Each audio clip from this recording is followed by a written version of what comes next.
I've had the opportunity to sit down and talk to some really cool people as part of what I do, making podcasts, talking baseball, whether it's Auburn players, professional players, coaches. I'm a little bit, I'm not going to say awestruck, but it's a little bit intimidating to sit down with the voice of the Auburn Tigers, Andy Burcham. But he's our guest today to preview Auburn baseball versus Florida. Welcome to the Barn Baseball Show. Andy, thanks for being on and thanks for coming to chat ball with us. It's my pleasure. There's no reason to be anything, but let's just talk some Auburn baseball. How about that? Let's talk some Auburn baseball. The whole point of this show is to talk about Florida. But before we do that, I was really trying to think the best way to word this. I was really heartened by not only Griffin Graves having 3 scoreless, hitless innings on Tuesday, but how efficient he was. Faces 9 batters, 35 pitches. He gets 4 ground outs, 3 flyouts. What was your kind of thoughts when watching Griffin Graves on Tuesday and just how he was mowing down Alabama State? Well, one, how aggressive Alabama State was at the plate. There were a lot of first pitch swings by Alabama State. I think that helped Griffin and how efficient he was with 35 pitches in 3 innings of work. He kept the ball down. I thought he looked as strong in the 3rd inning as he did in the 1st. And to say that in the middle of this season is a little bit odd, but remember, that's just his 2nd outing of the year and his first start, period. And this is a guy that Butch Thompson talked about in the preseason could be one of Auburn's weekend starters, maybe Auburn's number 1 starter going in. And then he developed the injury, and it took him a little bit longer to get back. And his first outing was not a good one last week. Auburn didn't have anything good to report out of the game against Jacksonville State. No. And granted, Alabama State is not as good as that Jacksonville State ball club is, and Auburn will go to Jacksonville in its last midweek game of the season. But everything I thought that came out of Wednesday's game, including Griffin's start and everybody else that pitched in that game, was very, very positive for the Tigers. And Auburn was efficient offensively, played well defensively. I thought it was everything Auburn needed out of that game against an Alabama State ball club before it goes on the road at Florida. And it started with those very good 3 innings of work by Griffin Graves. Yeah, and I feel like too often at this time of the year, the conversation for a lot of college baseball teams is, we've now lost this guy. We've now lost this guy. How do we adjust? How do we make up for that missing production? And for Auburn to be in a position where you're getting back, to your point, somebody that Butch thought could be the number 1 starter, your Friday night ace going into the season, means that you're just set up really, really well. Auburn's already in a position, I'm going to kind of skip around a little bit here in the rundown. Auburn's in a position where they have 4 really good weekend starters for 3 starting spots. And we saw Jackson Sanders be the odd man out this last weekend simply because the pitching was so efficient. Guys were going deep. They weren't able to use him. Auburn's 4 weekend starters, Andreas Alvarez, Jake Marciano, Alex Petrovic, and Jackson Sanders, all 4 of them have ERAs under 3. And 2 of them have ERAs under 2.5. In your time at Auburn, Andy, can you remember being at this point of the season, heading to the stretch run, and having this many excellent performing starters to try to fit and find innings for in a weekend?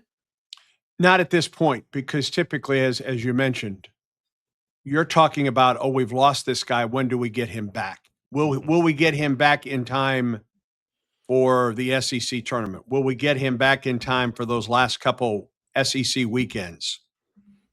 And to this point, this year is a little bit unusual because Auburn is now getting guys back for the stretch run of this season. And I pray that the health of this ball club maintains through the last part of this season. Because it's not just on the mound, Lindsay, where Auburn is healthy. It's everywhere else that Auburn is healthy. Auburn has a healthy Eric Guevara at third base, and he is playing his best baseball of his Auburn career at this point, including 2 two-run homers on Wednesday night against Alabama State, and he's Auburn's leading hitter in Southeastern Conference play.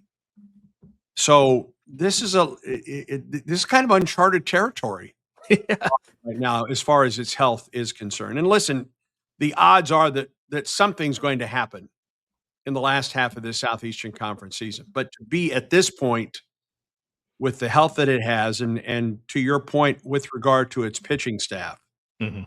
and all four of those guys that may pitch, probably will pitch for Auburn this weekend. I believe all four have been an SEC Pitcher of the Week at some point this season, including Petrovic, who was the co-pitcher of the week after his 7-inning shutout against Kentucky on Sunday. So Auburn is very healthy going in to this Florida weekend, and it will need that because this is a very, very good Florida team that, in spite of the fact that it lost against Bethune-Cookman in the midweek, went to Georgia and took 2 out of 3 in Athens, and that may be among the most impressive weekends by any SEC team to this point this season. Yeah, Florida's schedule, when you look at what they've done, it's very, I'm not going to call it confusing, but it's very hard to pin down this Florida team and who exactly they are. To your point here, to start conference play, they host South Carolina, they sweep South Carolina. I don't think anybody's that surprised about that. They then go to Alabama, they get swept by Alabama. And then from there, they go to Arkansas, then ranked number 4 in the country, and they sweep Arkansas. But then they come home and lose 2 or 3 to Ole Miss, and then they go to Georgia, who was the new number 4, and win 2 out of 3. It almost, to me, feels like the goal for Auburn here, or I guess Auburn's going to win or lose based on how well they play. And that sounds very obvious. What I think I'm trying to say is, I don't necessarily think you know what you're going to get from Florida, but I think this Auburn team is healthy enough, to your point, is talented enough where as long as they play their brand of baseball, you can win a series, maybe no matter who is on the other side. And it's you don't know what you're going to get from Florida, but as long as Auburn can be the team that we know they are, I feel like this is a winnable series for the Tigers. Butch Thompson did a podcast with me in the fall. Mm-hmm. And it was to talk about his 10 years as Auburn's head coach. Remember, he was hired after fall ball. Mm-hmm. So that's when we did the podcast with him. And that's, of course, coming off of a regional win last year, hosting its first ever super regional. The new Plainsman Park with the 984 Club and the War Eagle Wall and the Yeti Yard and the Back 40 and the Hall of Fame Club and the Broadway Club and all of the things that have been added so seamlessly to Plainsman Park. And one of the comments that he made coming out of that in that podcast, and I think it goes to what you're just saying, Lindsay, is this is not just an Auburn ball club that when it makes a trip to the World Series like it did in 2019 and like it did in 2022, folks are a little bit surprised. Oh, Auburn's in the World's. That's not what Butch is working for now. Butch is to a point with this ball club and with this group of sophomores that were so good as freshmen and this class of freshmen that it has. This is a team that should be in Omaha. This is a team not only that should be in Omaha, this is a team that should compete for a national championship. And you've not heard that from Auburn's baseball coach many years. Now, listen, I think Hal Baird thought that a couple times back in the 90s with those ball clubs. But I guarantee you Butch Thompson feels that way about his ball club, and that includes this series at Florida this weekend, where in years past going to Florida, you're hoping to get one. Mm-hmm. That's not the mindset. That's not the mindset of this coaching staff. That's not the mindset of this team going to Florida. I don't know what's going to happen. Florida's a really good ball club. Mm-hmm. But this is an Auburn ball club that goes down with some confidence, in spite of the fact that it's 8-7. One of the 9 teams in the SEC that are either 8-7 or 7-8 in the Southeastern Conference right now. Yeah, Butch had a really great quote about that in the post game on Tuesday. I want to get to that next, right here on the Barn Baseball Show.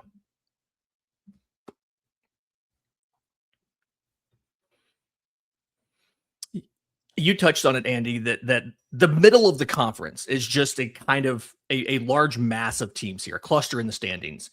And, Butch studied history. And so he started talking about the continental divide.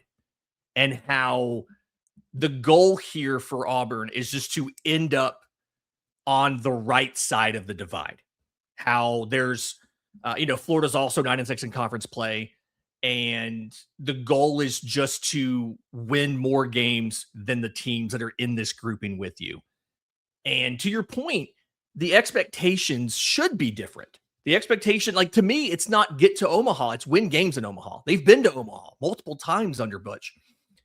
And this series, is it right of me to have outsized, not expectations, but outsized weight put on a series like this because it's a team that is in the middle of the standings with you, and winning this game or winning this series can help you get on the right side of that divide? Like, I know that every game matters the same at the end of the year, but I feel like this series is more important because of that factor. Butch talked about the Continental Divide in his pregame show with me on Wednesday. And then apparently he carried that to the postgame presser as well. So that was on his, that's a teaching point, I guess, with his ball club right now. Florida is 9-6 in the league. They're one game above that 9-team jumble that's either 8-7 or 7-8. So Florida's right now on the right side of that Continental Divide, of that jumble of teams in the standings. And I understand what he's saying, because you're at the halfway mark of the Southeastern Conference season. And remember, this is when Auburn made its run a year ago. When Auburn's second half, and the schedule helped a little bit in the second half last year, but that's when Auburn made its run to host a regional and eventually to host a super regional. So here is Auburn again. It's at 8-7 in the Southeastern Conference. And there's no question in baseball, the Southeastern Conference reigns supreme. There's no debate there. And you look at all of the different rankings right now that are out there, whether it's Baseball America or D1 or whichever one you want to choose from. Yeah. And it's full of SEC teams, including Auburn, in the top 10 right now.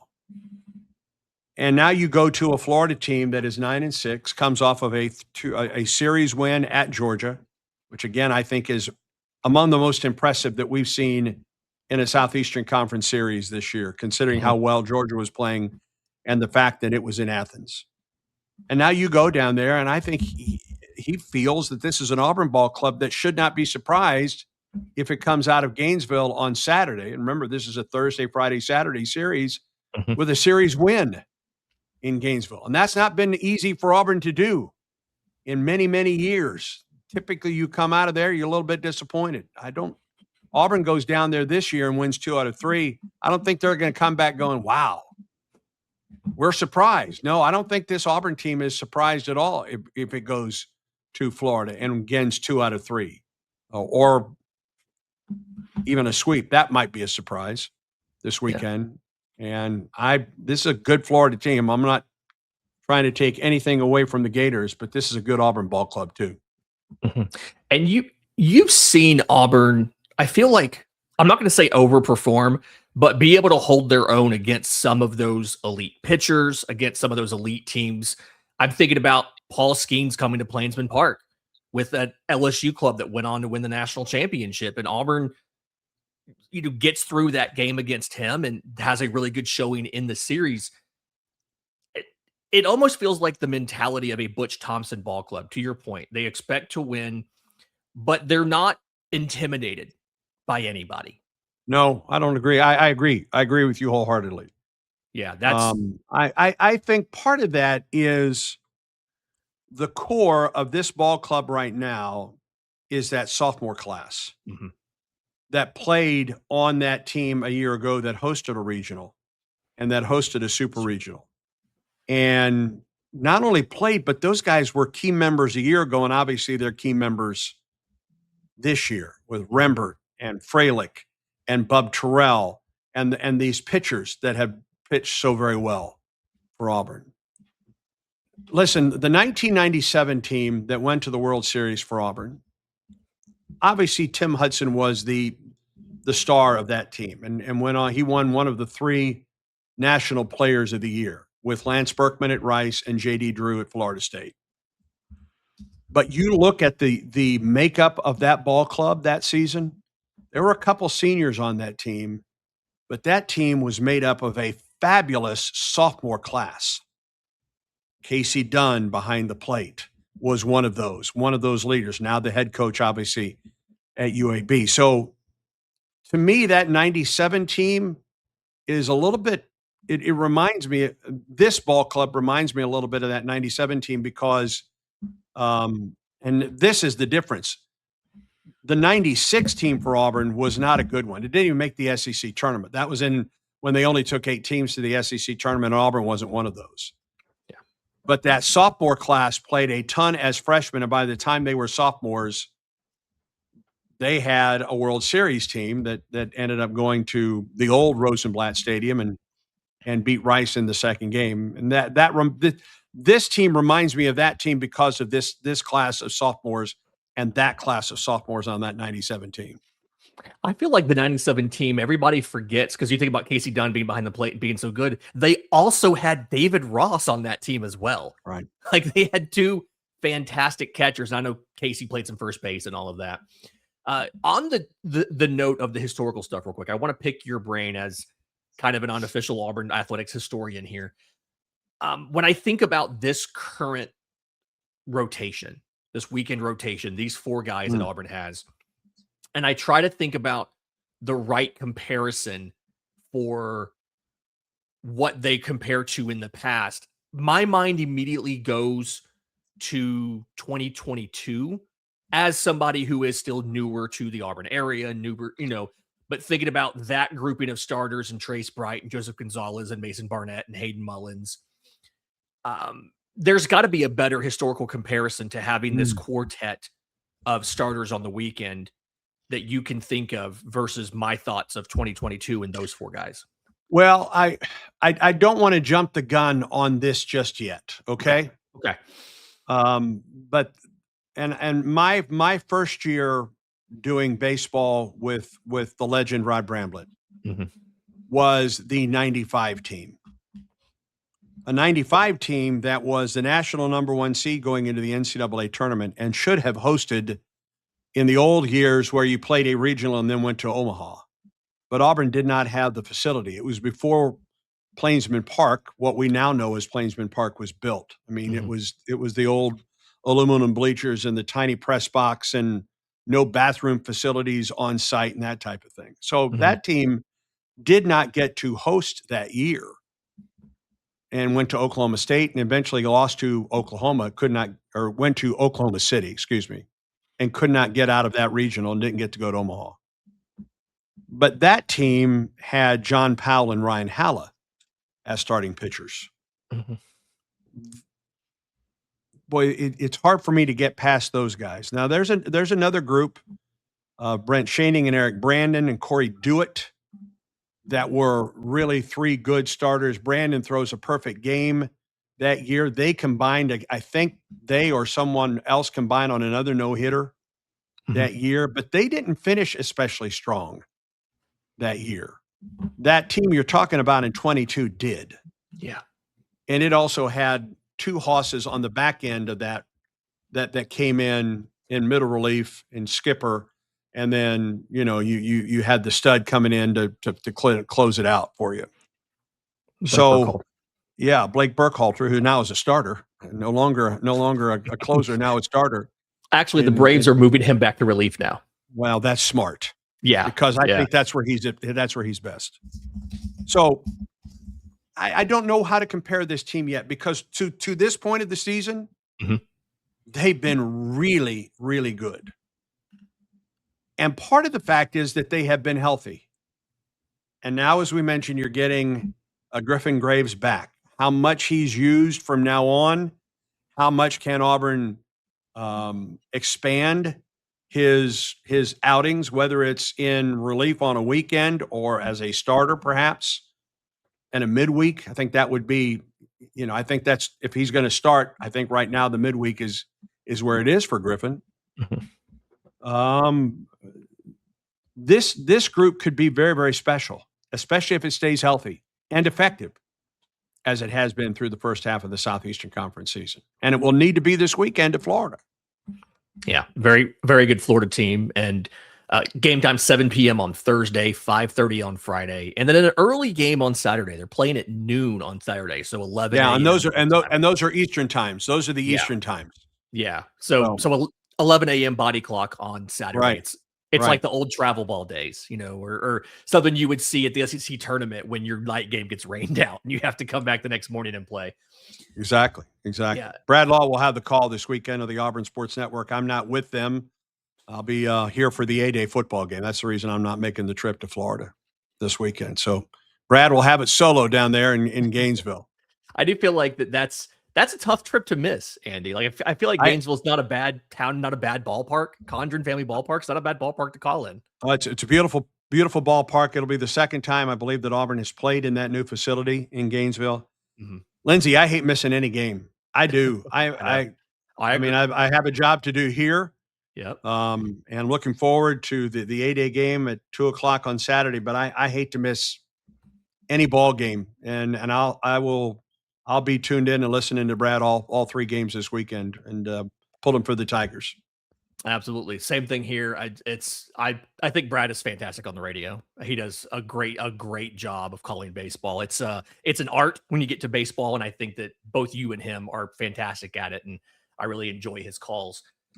Final little segment here before we get out of here. If the Tigers come out of this weekend with a series win, and I personally think they will, I think they have the pieces to do it. I feel like there's always one player that ends up having a big series, and that can be the tipping point when you have two teams that are very evenly matched like this. And I'm struggling to think about who is that one player that needs to have a big series for Auburn to win. I don't want to put pressure on these guys, right? We're not doing it like that. But just thinking about, there's so many talent, especially in that sophomore class, there's so many talented options. And for me, I keep coming back to Chase Fralick. I think that because of the role that he's in, where he usually catches either all 3 games, the first 2 when Lucas Steele catches Petrovic, that between that and his offense, he has the ability to impact so many games. And he being locked in for a weekend can be the difference in a series win and a series loss for Auburn, just by whether it's stealing strikes, whether it's keeping a starter on track through an outing, or producing at the plate. So I guess if I had to pick an X factor for this weekend, I think it's probably Chase Fralick. I think Fralick will catch all 3 games. I think that's one of the reasons that they gave him the night off Tuesday night and put him at first base. Yeah. I'll give you one offensively, and I'll give you one as a pitcher this weekend as well. Ooh, okay. I like the trend of Chris Rembert of late. I thought he went through a kind of a tough spell, especially for Chris. Mm-hmm. But I think he's been a little more patient at the plate of late, and it is paying off. So he's my pick to click from an offensive standpoint this weekend at Florida. Mm-hmm. I think Jackson Sanders could play an enormous part of this weekend for Auburn's success, because he did not pitch last weekend for Auburn. It's a series that has moved up a day. So all 3 of the starters this weekend, Alvarez, Marciano, and Petrovic, will all be pitching a day earlier than they did last weekend. I think Jackson Sanders is all the more important for Auburn this weekend. And I won't be at all shocked if he doesn't pitch tonight in the Thursday game on the back end of Alvarez. Marciano, despite the fact that he took the loss last week against Florida, I thought the fact that he gave Auburn 4 innings on Saturday was enormous. Mm-hmm. And those last 2 innings were scoreless. So he's a guy that could, he only threw 4 innings last week, and I think he's fine for the weekend. If it gets to Petrovic on Saturday and Jackson Sanders still hasn't pitched, I think that's really good for the Tigers. But I think Jackson Sanders is an X factor for Auburn from the pitching staff standpoint this weekend. Yeah. Final question I have for you, and you touched on Jackson Sanders kind of coming in as a piggyback, and I keep going back and forth on what I prefer more. Do you throw somebody like Jackson Sanders after a guy that is different from him, right? You throw a lefty behind a righty, guys who do different things. to keep hitters off balance? Or do you throw him behind a guy that he is very similar?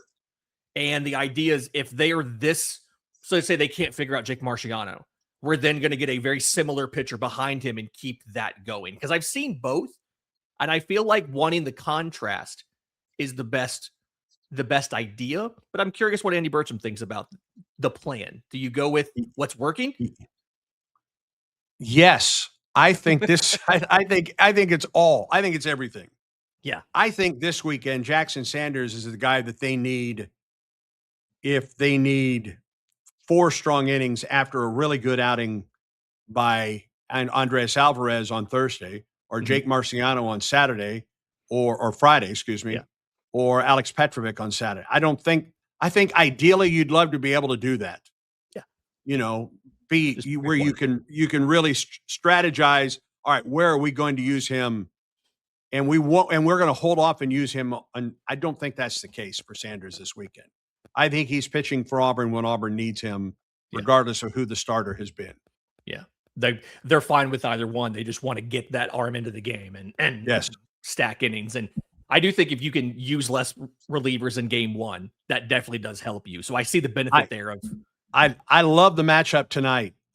From a baseball standpoint, I think it's a really good one because Aiden King has been by far their best starter in Southeastern Conference play. He is 5-2, a 1.74 ERA. He has wins and he has gone more than 7 innings in each of his last 2 outings, including last week at Georgia. We know what Andres Alvarez has done in his 2 starts in the Southeastern Conference after just wipeout stuff in the midweeks. Tonight, from a pitching matchup, potentially could be the best one we see on the weekend for both Auburn and Florida. I'm very interested to see how this Auburn team goes up against King and as well Florida against Alvarez tonight. Yep. Game 1 is definitely going to deliver. That'll do it for the Barn Baseball Show for Thursday, April 16th. For Andy Burcham, I'm Lindsay Crosby. We'll talk to you next time.